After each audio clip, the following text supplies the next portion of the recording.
Hello everyone. हम लोग F में जे F junction field transistor F को दो पार्ट में देखा, जे एफ और मॉसफेट। जे एफ में हमने देखा था कि इसका जो गेट है हमेशा रिवर्स बायस कंडीशन में रखते हैं और ये हमेशा डिप्लीशन मोड में ऑपरेट करता है। डिप्लीशन मोड मतलब जीरो बायस की कंडीशन में जो इसका चैनल है उसको हम डिप्लीट कर उसमें जो उसकी कंडक्टिविटी कम करते हैं या उसके रेजिस्टेंस को बेसिकली बढ़ाते हैं। ठीक है। मॉसफेट अगला था metal oxide semiconductor field effect transistor. इस पे हमने बताया कि इसको हम जो चैनल है उसको हम इन्हेंस भी कर सकते हैं, बढ़ा भी सकते हैं, इन्हेंसमेंट मोड में भी ऑपरेट कर सकते हैं। ठीक है। चैनल की विड्थ को हम बढ़ा भी सकते हैं या कंडक्टिविटी बढ़ा सकते हैं। मॉसफेट को हमने दो पार्ट में बताया, दो तरीके के होते हैं। एक को हमने कहा था डी मॉसफेट और एक को कहा था ई मॉसफेट। ई मॉसफेट डी मॉसफेट हमने कहा था कि ये दोनों मोड में ऑपरेट कर सकता है, डिप्लीशन मोड में भी और एनहांसमेंट मोड में भी। डिप्लीशन मोड में कब ऑपरेट करेगा? जब इस गेट निगेटिव सप्लाई देंगे। और एनहांसमेंट मोड में ऑपरेट कब करेगा डी मॉसफेट? जब हम इसमें गेट पर पॉजिटिव सप्लाई देंगे। इसको हमने भी प्रीवियस लेक्चर में देखा। अब हम देखेंगे ई मॉसफेट। ई मॉसफेट ही हमारा अगला लेक्चर है। ई मॉसफेट क्या होता है? ई मॉसफेट जो हम लोग पढ़ना है ये सिर्फ और सिर्फ एनहांसमेंट मोड में ही ऑपरेट करेगा। ठीक है। ये सिर्फ और सिर्फ एनहांसमेंट मोड में ही ऑपरेट करेगा, ये डिप्लीशन मोड में ऑपरेट नहीं करेगा। और इसका आपने कॉन्स्ट्रक्शन देखा हुआ था। कॉन्स्ट्रक्शन में आपको एक दफ़ा फिर दिखा देता हूँ। इसका कॉन्स्ट्रक्शन कुछ ऐसा था। ये देखिए, ये आपका एन चैनल ई मॉसफेट है। ई मॉसफेट एनहांसमेंट। तो इसमें आप देखिए, यहाँ पर हमने आप लोगों को अगर याद हो तो यहाँ बताया था कि सोर्स और ड्रेन के बीच में कोई चैनल नहीं होता, बीच में ये सबस्ट्रेट होता है। यहाँ पर गेट है, ये SiO2 लेयर से इंसुलेटेड है। ठीक है। गेट सबस्ट्रेट इंटरनली सोर्स से कनेक्ट होता है, ड्रेन कुछ इसका ऐसा कॉन्स्ट्रक्शन होता है। यहाँ पर बीच में देखिए नो चैनल, कोई चैनल नहीं है सोर्स और ड्रेन के बीच में। ठीक, इस तरीके। ठीक है। सिर्फ और सिर्फ एनहांसमेंट मोड में ऑपरेट करेगा। ठीक है। अच्छा, इसमें कोई बीच में फिजिकल चैनल नहीं होता। आप देख रहे हैं ये एक कॉन्स्ट्रक्शन देखिए, इसमें ये आपका एन चैनल है। एन चैनल में बीच में पी चैनल है। देखिए ये सोर्स है, I think this is drain. ये ड्रेन है, मान लीजिए ये सोर्स है, ये गेट है। ठीक है। यहाँ सोर्स और ड्रेन के बीच में पूरा का पूरा सबस्ट्रेट है, कोई चैनल नहीं है। तो कोई चैनल ना होने की वजह से भाई आपका करंट फ्लो नहीं होगा, चार्ज कैरियर्स नहीं होंगे। चैनल ही नहीं है तो कहाँ से करंट फ्लो होगी? तो यहाँ पर हम चैनल को इंड्यूस करते हैं, उत्पन्न करते हैं, इंड्यूस करते हैं, बनाते हैं। ठीक है। तो उसको बनाने के लिए कैसे इंड्यूस करेंगे, कैसे यहाँ चैनल फॉर्म करेंगे? चैनल का हम फॉर्मेशन करते हैं, फॉर्म करते हैं, बनाते हैं। इसके लिए हम प्रॉपर सप्लाई देते हैं, VGS। ये जो चैनल फॉर्म होता है या इंड्यूस होता है वो किससे फॉर्म होता है? VGS से। और ये कैसे बनाते हैं? अगर एन चैनल आपका डिवाइस है, दिस इज एन चैनल जैसे है, तो हम पॉजिटिव VGS यूज करेंगे। पहली बात आप ध्यान रखिए। और पी चैनल होगा तो निगेटिव VGS यूज करेंगे। ये पहली चीज़ क्लियर। ठीक है। अब स्टार्टिंग में जब आप VGS कोई नहीं अप्लाई करेंगे तो यहाँ पर करंट फ्लो नहीं होगी, ID = 0। ठीक है। लेकिन जब आप यहाँ पर एक प्रॉपर सप्लाई देंगे, जैसे कि ये एन चैनल है, तो एन चैनल में आपको कौन सी सप्लाई देनी पड़ेगी? पॉजिटिव सप्लाई देनी पड़ेगी। ठीक है। तो जब आप एन चैनल पर यहाँ देखिए पॉजिटिव सप्लाई देंगे, तो पॉजिटिव सप्लाई देने पर देखिए अब यहाँ पर चैनल फॉर्म होगा। चैनल फॉर्म कैसे होगा? बिकॉज ये पॉजिटिव सप्लाई है, ये पॉजिटिव पोटेंशियल है, तो ये क्या करेगा? यहाँ पर इलेक्ट्रॉन्स को अपनी ओर अट्रैक्ट करेगा। यहाँ पर फ्री इलेक्ट्रॉन्स अट्रैक्ट होंगे तो यहाँ पर ढेर सारे चार्ज कैरियर्स इकट्ठे हो जाएंगे। ठीक है। यहाँ पर ढेर सारे चार्ज कैरियर्स जब इकट्ठे होंगे तो अब इसमें देखिए ये चैनल का फॉर्मेशन हो गया है। अब ये चैनल फॉर्म हो गया है तो यहाँ पर करंट फ्लो होना शुरू हो जाएगा।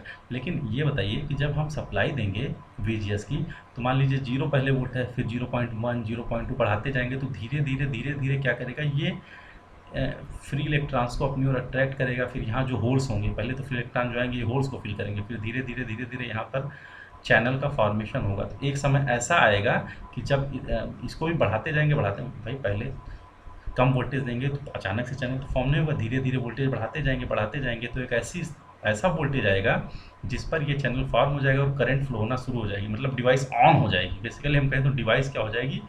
ऑन हो जाएगी। ऑन मीन्स करंट फ्लो होना शुरू हो जाएगा। एक मिनिमम वोल्टेज उसके लिए चाहिए VGS, उससे ज़्यादा देंगे तभी ये डिवाइस ऑन होगी। उस वोल्टेज को जिस पर ये डिवाइस ऑन होती है, उस वोल्टेज को हम VGS-TH threshold voltage, VGS-TH threshold gate to source voltage, threshold gate source voltage VGS, ठीक है। वह मिनिमम वोल्टेज जिस पर ये डिवाइस टर्न ऑन होती है, इसमें चैनल फॉर्म हो जाता है और करंट फ्लो होना शुरू हो जाती है, उसको threshold gate to source voltage बोलते हैं, ठीक है। तो जब करंट कब आपकी फ्लो होगी, जब VGS ग्रेटर देन VGS-TH के बराबर, ग्रेटर देन होगा तभी तो होगा भाई, मिनिमम इतना तो चाहिए। अगर इससे कम VGS है तो करंट तो फ्लो नहीं होगी। आई थिंक आपको समझ में आया होगा। करंट फ्लो होने के लिए कम से कम यहाँ पर चैनल का फॉर्मेशन जरूरी है। तो वोल्टेज जब बढ़ाते जाएंगे और थ्रेशोल्ड वोल्टेज से ज़्यादा देंगे तभी यहाँ पर करंट फ्लो होना शुरू होगी, ठीक है।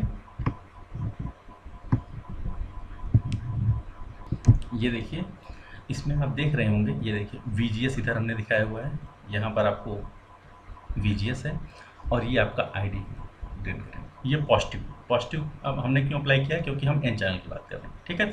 अब आप देखिए, स्टार्टिंग में जब हम VGS 0 रखेंगे तो क्या कोई करंट फ्लो होगी? आपने देखा था कि कोई करंट नहीं फ्लो होगी। क्यों? क्योंकि भाई ये चैनल है, लेकिन बीच में जब हमारा P टाइप का सबस्ट्रेट है तो कैसे करंट फ्लो होगी? यहाँ पर इलेक्ट्रॉन्स नहीं है, फ्री इलेक्ट्रॉन्स, और जो फ्री इलेक्ट्रॉन्स है वो माइनॉरिटी कैरियर्स में बहुत कम है, तो आइडियली देखा जाए तो है ही नहीं, और हैं भी तो बहुत कम है, करंट मतलब ना के बराबर है, ज़ीरो है। तो यहाँ कोई करंट फ्लो नहीं होगी जब तक आप यहाँ पर सप्लाई जो देंगे वो पॉजिटिव, ठीक है। ये पॉजिटिव क्या करेगा, इलेक्ट्रॉन्स को अट्रैक्ट करेगा। तो एक इस वोल्टेज ये VGS को हम बढ़ाते रहेंगे। VGS देखिए हम बढ़ा रहे हैं, लेकिन बढ़ाने पर भी यहाँ पर अचानक से करंट नहीं फ्लो होगी।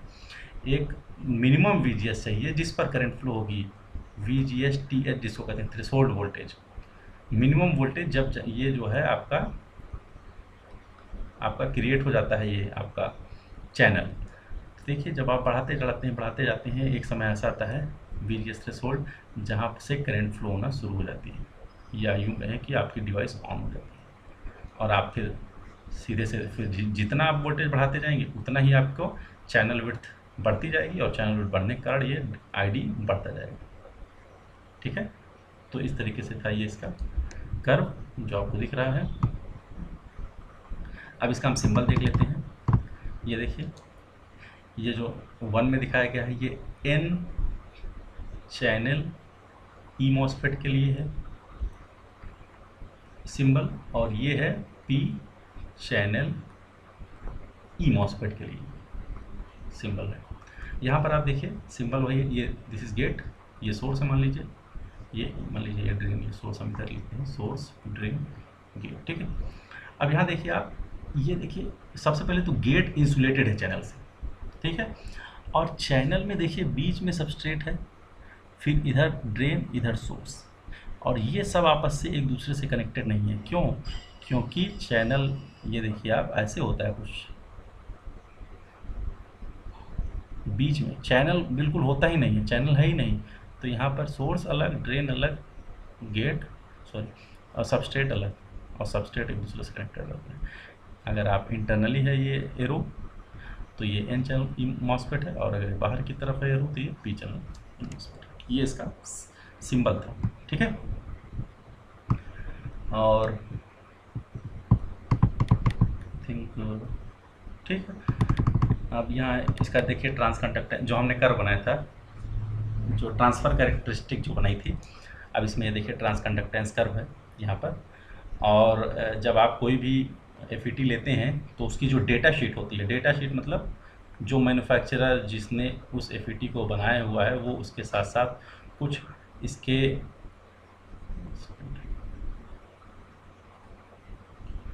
जो मैन्युफैक्चरर डिज़ाइन करता है वो क्या करता है, एक डेटा शीट देता है। डेटा शीट देने की वजह से वो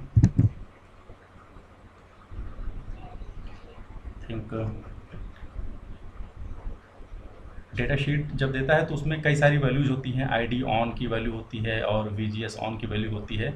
ये सब बेसिकली क्या करते हैं, ये उसमें दी होती है किसी एक पर्टिकुलर वोल्टेज पर ID ऑन और VGS ऑन की वैल्यू दी होती है। तो ये डिफाइन करते हैं कि क्या चीज़ रिक्वायर्ड है या कुछ मतलब आप इस ये जो ट्रांसकंडक्टेंस कर्व है इसका क्या रिलेशन है, जो कि अभी इसमें आई थिंक हैंग कर गया है। तो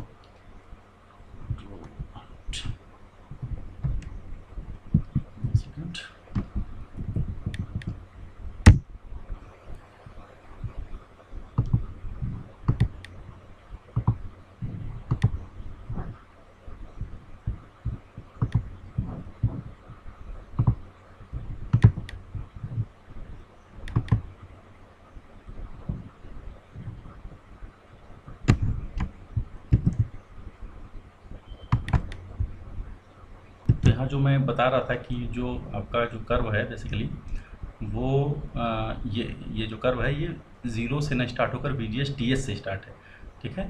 तो यहाँ पर जो ड्रेन करंट है ID की वैल्यू ये डिपेंड करती है, ये जो इसका इक्वेशन है जिसको ट्रांसकंडक्टेंस कर्व का इक्वेशन कहते हैं, ये है ID = K VGS - VGS TS का स्क्वायर। ये इक्वेशन उस same as it is MOSFET के नहीं है, बल्कि उसमें देखिए थोड़ा सा चेंजेस हैं। तो ये इसका इक्वेशन है, ट्रांसकंडक्टेंस कर्व की इक्वेशन है जो ये आपने फॉर्म की हुई है, VGS TS से स्टार्ट होकर गया हुआ है जो।